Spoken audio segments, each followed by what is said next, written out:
You just want to make a bunch of free money with little investment or risk? Yeah! Well, honestly, it's going to be a lot more complicated of a process than that. There are a lot of different factors to consider before you should even decide whether you should go into this or not, but it's just... Now get that guy out of here! I'm going to be talking about good old stocks and bonds, except not actually bonds, it's just stocks, because it's just the turn phrase that everyone uses. Anyways, so... Usual individual stocks in specific companies, such as Apple or Microsoft, are investments which are made in anticipation of that given company doing well, hoping that their stock value will increase for that stock to be sold off at a later time for profit. But oftentimes, investing in these individual stocks can be incredibly risky and oftentimes requires incredible amounts of financial assessment and information to ensure safe financial gains. Oftentimes, they're going to be seen as scary and intimidating by those simply just trying to start out in the space, especially when seeing things on the news like the old GameStop Wall Street fiasco. But this is where index funds come in.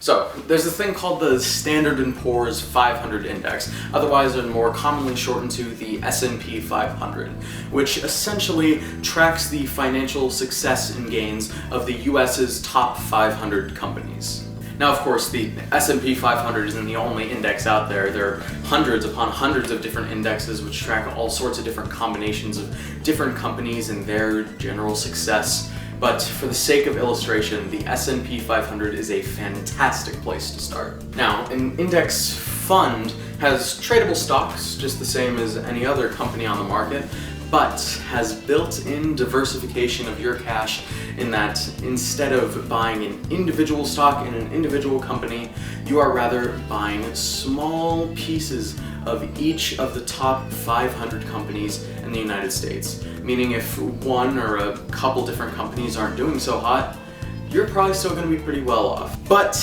you may also ask, why wouldn't you just put all of your money into a savings account for it to grow over time like your parents always told you?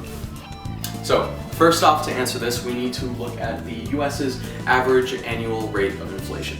And second off, while your financial situation may be significantly different than this in terms of the accounts which you hold in the future, for the sake of simplicity and outlining, we are going to take a look at the average interest rates of savings accounts across the US. So, as you can see, the average interest rates across the US lie far below the rate of inflation, meaning that as the dollar actually loses value over time, most actual savings accounts you set up with different banks aren't actually going to be able to counteract that with their interest rates. So while it may seem that you are accruing wealth impenetrably and safely over time, that money actually comes out less valuable than you first put it in.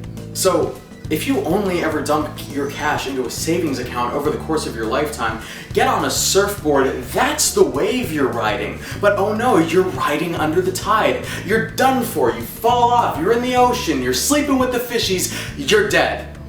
Or, I mean, it's not that serious. Your money's just going to be losing value over time.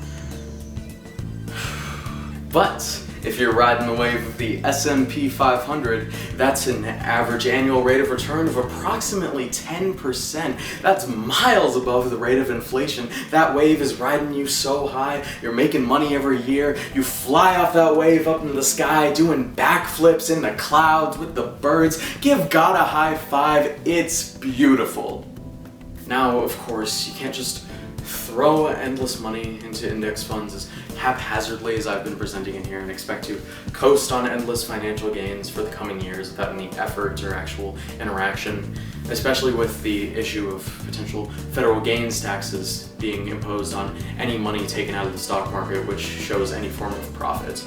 Now, despite how incredibly safe and impenetrable these options in the market that I've been presenting here seem to be, and for the record, compared to most other options in the market, they are incredibly safe, there is still the existence of volatility in the uncertainty of possible world or national events severely changing things, as seen here in the S&P 500 in a dip during the COVID-19 pandemic. So, while of course eventually these companies did recover, as seen here, and eventually return to that upward trend that we've seen over the past decades, imagine having all of your savings in the market dip down to that point during one of the most uncertain and emergency-ridden times in our lives, where you just might need that money the most. So, what I'm trying to say here is that index funds should be used as your sole source of investment to become a millionaire by age 19 with these 3 easy, simple, radical tricks that'll... But, in all seriousness, I hope that this information can help some people come to the decision to take their finances seriously, as I plan to, before it's too late, and to begin that quest. The tool of index funds are a fantastic place to start, but as with most things, should never be the only tool in your belt, as otherwise you will never be able to adapt to new and strange situations.